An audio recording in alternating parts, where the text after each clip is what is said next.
नमस्कार, मैं हूं मित्र गैजेट्स फॉर यू के एक नए वीडियो में आपका स्वागत है। Finally Oppo F9 Pro India में लॉन्च हो चुका है। पिछले कुछ समय से हम काफ़ी ज़्यादा प्रमोशन देख रहे थे Oppo F9 Pro के, जहां पे आपको देखने को मिल रहा था एक तो वूक चार्जिंग का सपोर्ट और दूसरा एक वाटर ड्रॉप डिस्प्ले, और ये दोनों ही फीचर की हाईलाइट फीचर हैं इस फ़ोन के। प्राइसिंग भी अच्छी खासी रखी गई है, क्योंकि वैसे प्राइसिंग काफ़ी ज़्यादा होती है ओप्पो की, लेकिन इस फ़ोन की प्राइसिंग ठीक ठाक ही रखी गई है। इंडिया में ये फ़ोन लॉन्च हुआ है 4GB रैम 64GB स्टोरेज, जिसका प्राइस रखा गया है 19,990 रुपये, और दूसरा है 6GB रैम 64GB स्टोरेज, जिसका प्राइस रखा गया है 23,990 रुपये। तो जो 4GB वाला वेरिएंट है उसका प्राइसिंग ठीक ठाक सा रखा गया है, हम कंपेयर कर सकते हैं दूसरे फ़ोन के साथ में, लेकिन 6GB वाला का प्राइस थोड़ा सा अभी भी ज़्यादा है। तो चलिए आज बात करते हैं इस फ़ोन के बारे में, साथ ही कंपैरिजन करेंगे नोकिया के 6.1 प्लस से, जो कि आज ही लॉन्च हुआ है, और ये भी आपको बहुत ही क्लियर स्पेसिफिकेशन, क्लियर प्राइसिंग के साथ में मिलता है। तो देखते हैं कि कौन सा फ़ोन आपके लिए बेटर होगा, इसीलिए बने रहिएगा हमारे साथ, क्योंकि आज हम आपको बताने वाले हैं इन दोनों ही फ़ोन का comparison.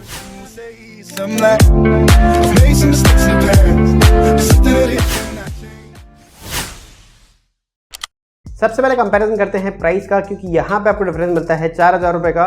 Nokia 6.1 plus 4GB variant available है 16,000 रुपये की प्राइस में, जबकि Oppo F9 अवेलेबल है 20,000 रुपये की प्राइस में। तो यहाँ पे डिफरेंस आपको मिलता है 4,000 रुपये का। चलिए अब बात करते हैं डिज़ाइन की। तो डिज़ाइन में दोनों ही फ़ोन काफ़ी अच्छे हैं, काफ़ी गुड लुकिंग फ़ोन हैं। दोनों ही फ़ोन का लुक एंड फील काफ़ी अमेजिंग होने वाला है, क्योंकि बैक से आपको दोनों ही मिलते हैं ग्लॉसी फिनिश के साथ में। लेकिन अगर हम बात करते हैं बिल्ड क्वालिटी की, तो यहाँ पे आपको जरूर डिफरेंस देखने को मिलेगा, क्योंकि जैसा कि हम जानते हैं कि नोकिया के फ़ोन्स काफ़ी ड्यूरेबल होते हैं, काफ़ी अच्छी बिल्ड क्वालिटी के साथ में आते हैं। वहीं Oppo F9 Pro means Oppo के जो फ़ोन्स हैं वो हमेशा आपको मिलते हैं पॉलीकार्बोनेट बॉडी से बने हुए।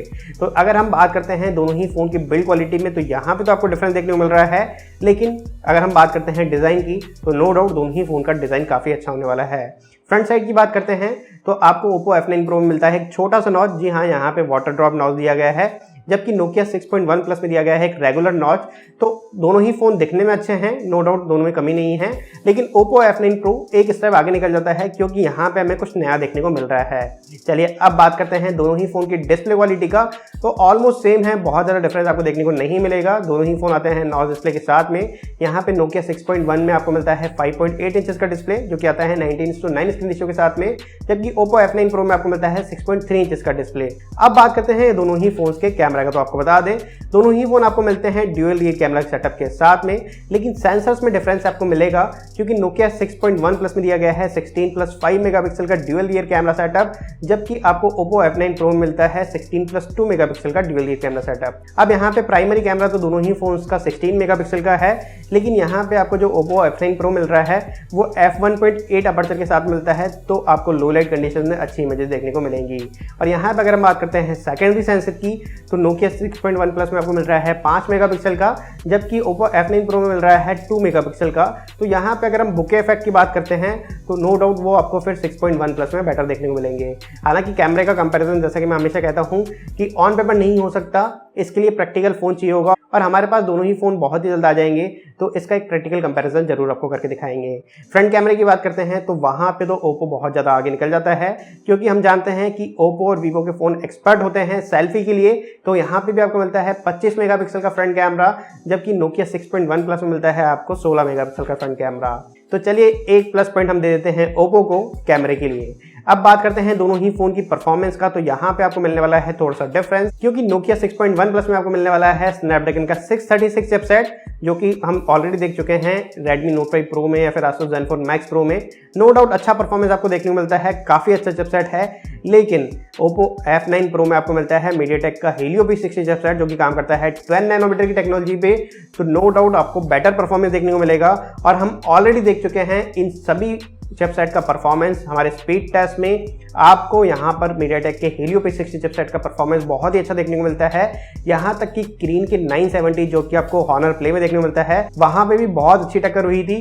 तो मैं ये कहूँगा कि Helio P60 चिपसेट कहीं आगे है स्नैपड्रैगन के 636 से। बात करते हैं बैटरी का, तो यहाँ पे भी आपको डिफरेंस देखने को मिलने वाला है, क्योंकि नोकिया 6.1 प्लस में आपको मिलता है 3060 mAh का बैटरी, जबकि Oppo F9 Pro में दिया गया है 3500 mAh का बैटरी।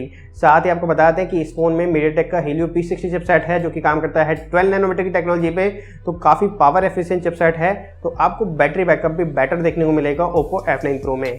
अब बात करें दोनों ही फ़ोन की फास्ट चार्जिंग की, तो जैसा कि Oppo F9 Pro तो साफ है, बहुत सारे प्रमोशन ऑलरेडी कर चुका है, बच्चा जान चुका है कि इसमें आपको वूक चार्जिंग का सपोर्ट देखने को मिलता है, जो कि फास्ट चार्जिंग आप कह सकते हैं कि मिल रहा है इसमें भी।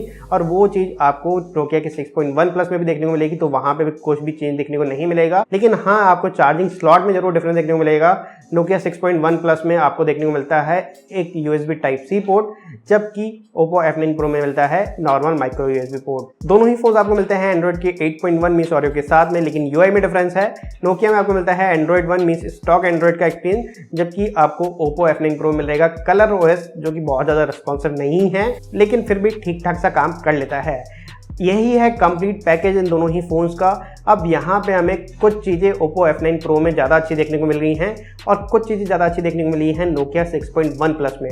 अब कंक्लूजन ये निकलता है इस फ़ोन का, तो अगर आपको बजट है लगभग 15,000 रुपये का, तो फिर आपको Nokia 6.1 प्लस पे जाना चाहिए। हालांकि Redmi Note 5 Pro और Mi A2 से मेरे हिसाब से बेटर है Nokia का 6.1 प्लस, लेकिन अगर आपका बजट 20,000 रुपये तक जा सकता है तो नो डाउट फिर आपको Oppo के F9 Pro पे जाना चाहिए। लेकिन वहाँ पर आपको फिर थोड़ी सी चीज़ों से कंप्रोमाइज़ करना पड़ेगा, जैसे कि इनका जो UI है वो बहुत ज़्यादा रिस्पॉन्सिव नहीं है, या फिर इनका जो बिल्ड क्वालिटी है वो बहुत ज़्यादा अच्छा नहीं है।